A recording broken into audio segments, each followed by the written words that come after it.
जर मला कोणी विचारले माझं स्वप्न काय आहे, तर मी सांगेन मला एक मोठा व्यक्ती बनायचं आहे. मोठं म्हणजे फक्त श्रीमंत नाही, तर मोठं म्हणजे फक्त मला श्रीमंत नाही, तर मला असं लोकांच्या नजरेत चांगलं व्हायचं आहे. त्यांना मला पटवून द्यायचं आहे की मी एक चांगला आहे. म्हणजे सगळ्यांसोबत चांगलं वागणं, चांगलं बोलणं, प्लस त्यासोबतच मला एक चांगला मोठा एक ॲक्टर बनायचा आहे. आणि सगळ्यात महत्त्वाचं म्हणजे मला माझ्या घरच्यांसाठी काहीतरी करायचं आहे. मला घरच्यांना दाखवून द्यायचं आहे की मला काहीतरी चांगलं करायचं आहे. मला टी व्हीवर यायचं आहे. माझी खूप इच्छा आहे, जे मला माझे स्वप्न-बिप्न पूर्ण करायचे आहेत, ते सगळं आहेत. आणि मला सगळ्यात म्हणजे जेवढ्या लवकर मला स्वतःला मोठं होऊन, जेवढ्या लवकर मला स्वतःला काहीतरी बनायचं आहे.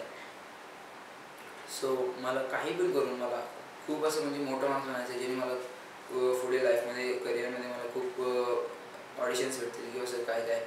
जर त्यासाठी मला एवढीच माझी इच्छा आहे की मला ऑडिशन्समध्ये भेटावे किंवा मग ऑडिशन्स माझे क्लिअर व्हावे आणि जास्तीत जास्त करून मला असं म्हणजे लोकांचं प्रेम भेटावं आणि सगळ्यांनी मला चांगलं करून चांगलं सांगावं.